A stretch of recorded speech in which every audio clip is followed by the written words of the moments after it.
تو اس نے ایک بیان دیا, اس نے کہا یہ ہے پیسہ کمانے کا طریقہ. شارٹ میں کروڑوں روپے ایسے ہی کمائے جا سکتے ہیں. سوشل میڈیا کی دنیا میں نا آج کل یہ بہت ہو رہا ہے. تو دنیا میں ہر چیز بتا رہے ہیں ہمیں, ماہرین بتا رہے ہیں. جاپان کے ماہرین تو اور بہت کچھ بتا دیتے ہیں جو ہم تصور نہیں کر سکتے. کیا کچھ نہیں بنا لیا انہوں نے. بھائی یہ جو سوال ہے نا کہ ہم کیوں بنے, یہ انسان اس کا جواب نہیں دے سکتا. یہ سوال انسانوں سے پوچھا نہیں جائے گا. یہ اس کا جواب وہ دے گا جس نے ہمیں بنایا ہے, اور بنانے والے کو لوگ لفٹ کرانے کے لیے تیار نہیں ہے. وہ پوچھنے کے لیے تیار نہیں ہے کہ کس نے بنایا, کیوں دنیا میں آئے, کیا مقصد ہے ہمارا, اور ہمارا انجام کیا ہوگا, ہمیں بھیجا کیوں گیا. ان سوالوں پہ انسانیت غور کرنے کے لیے تیار نہیں ہے. پیدا ہو رہے ہیں, کھا پی کے ترقی کر کے مر کے ختم ہو رہے ہیں. اسی میں تو زندگی گزر رہی ہے. اس لیے اللہ تعالیٰ نے 1 لاکھ سے زیادہ پیغمبروں کو بھیجا اور ان پر آسمانی کتابیں نازل کی. ان کتابوں کے برحق ہونے کے دلائل کے انبار لگا دیے. قرآن نازل کیا آخر میں, اور اس کے برحق ہونے کے دلائل کے انبار لگا دیے. یعنی قرآن کا یہ کمال ہے کہ وہ یہ بھی بتاتا ہے کہ یہ کائنات کسی نے بنائی ہے, یہ بھی بتاتا ہے کہ کیوں بنائی ہے, یہ بھی بتاتا ہے کہ تمہیں کیوں بنایا گیا, یہ بھی بتاتا ہے کہ میں واقعی اللہ کا کلام ہوں. ان ساری باتوں کے جواب ایک ہی کتاب میں آپ کو دلائل کے ساتھ ملیں گے. تو جس نے ہمیں بنایا ہے نا میرے بھائی, جب تک آپ اس سے نہیں پوچھیں گے ہم کیوں بنے ہیں, اس وقت تک آپ کو آپ کی منزل سمجھ میں نہیں آئے گی. جس کام کے لیے بنے ہو اس کو تو فوکس کر نہیں رہے. آپ کیا کر لو گے, آپ 1000 کلومیٹر یا 500 کلومیٹر ٹرین میں سفر کر کے, اس سے یہ ہوگا کہ جو سفر آپ کا 8 گھنٹے میں ہوتا وہ آپ کا 1 گھنٹے میں ہو جائے گا. اس سے زیادہ آپ کو کچھ بھی حاصل, بولتے کیوں نہیں بھائی, نہیں ہوگا. آپ پہلے 60 سال میں مر جاتے تھے, 32 سال میں مرو گے. اس سے زیادہ آپ کو کوئی کامیابی ترقی کر کے حاصل ہونے والی نہیں ہے. پہلے آپ جو تھے وہ کہیں ہڈی ٹوٹ جاتی تو جڑتی نہیں تھی, اب جڑ جاتی ہے. مصنوعی ٹانگیں لگ جاتی ہیں. تو پہلے لگڑے ہو کے زندگی گزارتے تھے 10-20 سال, اب ٹانگوں پہ 10-20 سال گزار لو گے. اس سے زیادہ حاصل ہونے والا اس ترقی سے کچھ بھی بولو نہیں ہے.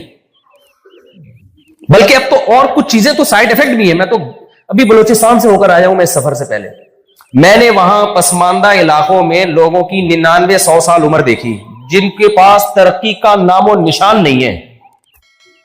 ابے میں نے کہا یہ ہم سے اچھے ہیں یار, نہ کچھ کھا رہے ہیں, نہ کچھ پہن رہے ہیں, عمریں کتنی ہیں, لائف کو انجوائے کر رہے ہیں. ابھی میں ایک شخص سے مل کر آیا, اس نے کہا میرے والد کا بھی 99 سال کی عمر میں انتقال ہو, بلوچستان کے پسماندہ علاقے میں, ترقی اور تعلیم سے دور. میں نے کہا بھائی صاحب کیا کھاتے تھے؟ انہوں نے کہا بکریاں ہوتی ہیں یہاں پہ, اور اگتا تو کچھ نہیں ہے سوائے گندم کے. تو گندم اور بکری, اسی بکری کا گھی, اسی بکری کا دودھ, اسی بکری کا مکھن, اس پہ نکال دیا کتنے سال, 99. میں نے کہا وہ وٹامن سی کدھر گیا بھائی؟ ڈاکٹر تو کہتے ہیں روزانہ ہمیں اتنی کوانٹٹی میں کیا چاہیے, وٹامن سی چاہیے, اتنا آئرن چاہیے, اتنا پوٹاشیم چاہیے, اتنا میگنیشیم چاہیے, اتنا فلانا چاہیے, یہ چاہیے, وہ چاہیے, حفاظتی کے چاہیے, پتہ نہیں کیا کیا چاہیے. تو کہاں گیا بھائی وہ؟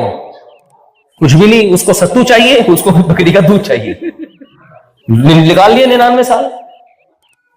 اس سے وہ بندہ جو 50 سال میں ترقی یافتہ ملک میں مر جاتا ہے, اس سے تو میرا خیال ہے وہ 100 سال والا جو پہاڑوں میں رہ کے کامیاب زندگی گزار لیتا ہے, وہ زیادہ اچھا ہے کہ نہیں ہے؟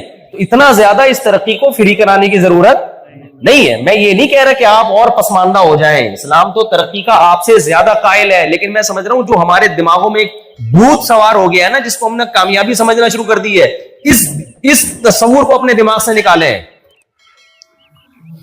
ترقی کا حکم تو اسلام بھی دیتا ہے, اس پر تو میرے بہت سارے بیانات ہیں. پسماندگی کا یا تنزل کا حکم نہیں دیتا اسلام. جب اسلام آیا تو ترقی تو اسی وقت شروع ہوئی ہے. لیکن یہ جو ترقی کو آپ نے ہدف بنا لیا ہے, مقصود بنا لیا ہے, کامیابی سمجھ بیٹھے ہو, یہ بہت بڑا ٹیکنیکل فالٹ ہے. یہ جاپان کے سائنسدان دور نہیں کریں گے, کیونکہ یہ فالٹ تو خود ان کے اپنے اندر موجود ہے. یہ ٹیکنیکل فالٹ اللہ اور قرآن دور کرے گا, پیغمبر دور کرتے ہیں, اور پیغمبر اسی ٹیکنیکل فالٹ کو دور کرنے کے لیے بھیجے جاتے ہیں. اور آج ہم بھی یہی ٹیکنیکل فالٹ نکالنے کے لیے جاپان میں آپ کے پاس آئے ہیں.